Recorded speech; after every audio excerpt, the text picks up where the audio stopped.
बिस्मिल्लाहिर्रहमानिर्रहीम। अस्सलाम वालेकुम। दोस्तों, आज की वीडियो में आपको ये बताऊंगा कि लाइट जाने पे अपने कार इन्वर्टर को ऑटोमेटिकली कैसे ऑन करवा सकते हैं। उसके लिए आपको रिले चाहिए होगा। कोई भी रिले आप लगा सकते हैं। ये 12 वोल्ट की रिले है। इनमें से कोई एक रिले हम यूज़ करेंगे और वो रिले आपका वाबड़ा के साथ कनेक्ट होना चाहिए। भले 12 वोल्ट हो, लेकिन आप अडाप्टर यूज़ करेंगे। मैं जो यूज़ कर रहा हूँ, क्या कर रहा हूँ कि यही इन्वर्टर मैं यूज़ कर रहा हूँ और आउटपुट पे मैंने एक रिले लगाया हुआ है। ये परमानेंट ऑन रहता है। लाइट जैसे चली जाती है मेरा लोड शिफ्ट हो जाता है इस इन्वर्टर पे। तो ये तरीक़ाकार सही होता है कि आपका इन्वर्टर पहले से ऑन हो। 7-8 वाट यूज़ कर लेता है, कंज़्यूम कर लेता है, कोई इशू नहीं है। 7-8 वाट का इतना मसला नहीं है। लेकिन अगर आप फ़ौरन ही इसके ऊपर लोड डाल लेते हैं, वो मुनासिब नहीं है। अच्छा, ये जो बटन के वायर्स हैं वो मैंने उतार दिए हैं। उसके साथ हमने कनेक्शन करना है। इस रिले के नीचे येलो 2 वायर्स हैं, वो कायल के हैं। और बाकी जो टॉप वाला और दरमियान वाले को छोड़ के नीचे वाला जो पॉइंट है, इसको हमने वो वायर कनेक्ट करने हैं जो कि बटन के साथ, इन्वर्टर के ऑन ऑफ बटन के साथ लगे हुए हैं। ठीक है, अब दोनों पॉइंट्स के साथ में एक एक वायर लगा देता हूँ, सोल्डर कर देता हूँ, फिर हम इस रिले के साथ लगाएंगे। ठीक है, तो ये आप इस बटन की मदद से भी ऑन ऑफ करवा सकते हैं, रिले की मदद से भी ऑन ऑफ करवा सकते हैं। ठीक है, लेकिन जब आप रिले लगा देते हैं तो ज़्यादा कंट्रोल रिले के पास आ जाएगा। ठीक है, तो उस वक्त आपने बटन को ऑफ़ रखना है, परमानेंट ऑफ़ रखना है, ताकि आप सिर्फ रिले की मदद से इसको ऑन एंड ऑफ़ करवा सकें। ठीक है, मैंने कनेक्शन कर दिया है और जो कनेक्टर था वो मैंने अपनी पोजीशन पे लगा दिया है और अब हम इसका कनेक्शन कर लेते हैं रिले के साथ। इसके लिए मैंने ये एडाप्टर यूज़ करना है। ठीक है, ये एडाप्टर वाबड़ा में लगा होगा और इसकी एडाप्टर की मदद से इसको 12 वोल्ट मिलेंगे। 12 वोल्ट की मदद से ये ऑपरेट होता है। बैटरी की मदद से आप इसको ऑपरेट नहीं करवा सकते, क्योंकि बैटरी हमेशा अवेलेबल होगी।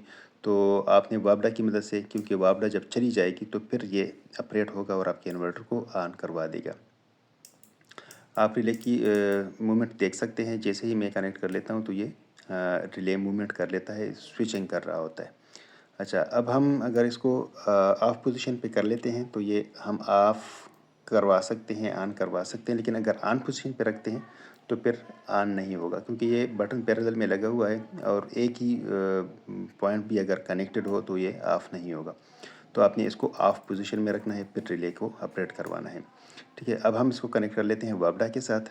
तो ये एडाप्टर मैं वाबड़ा में लगा रहा हूँ। जैसे ही आप वाबड़ा में लगा देते हैं तो ये ऑफ़ होता है। ठीक है, अगर वापडा अवेलेबल है तो ये परमानेंट ऑफ होगा, लेकिन जब वापडा चली जाती है तो आपका इन्वर्टर ऑन हो जाएगा और अगर आपका लोड पहले से इसके साथ कनेक्टेड है तो आपका लोड फ़ौरन चल पड़ेगा। तो ये तरीक़ेकार है, इसकी मदद से आप इसको ऑटोमेटिकली ऑन करवा सकते हैं। ठीक है, ये आप देखें, यहाँ से मैं आपको दिखा देता हूँ।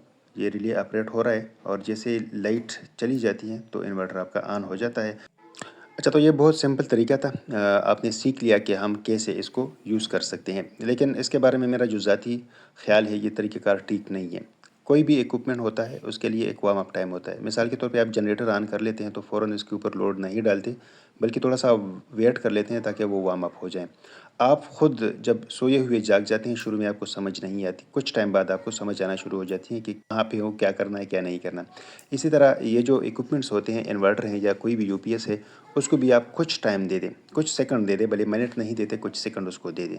लेकिन अगर आपने पहले से इसके साथ लोड कनेक्ट किए हुए है और उसको आप ऑन कर लेते हैं तो उसके ऊपर लोड बढ़ जाता है, लोड पड़ जाता है, उसके कुछ कंपोनेंट वीक हो सकते हैं। आपने जो अपना लोड इसके साथ कनेक्ट किया हुआ है वो ख़राब हो सकता है।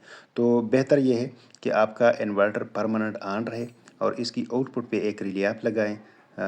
जैसे ही लाइट चली जाती है आपका लोड इस इन्वर्टर पे शिफ्ट हो जाएगा। तो ये बेहतरीन तरीका है। जज़ाकल्लाह।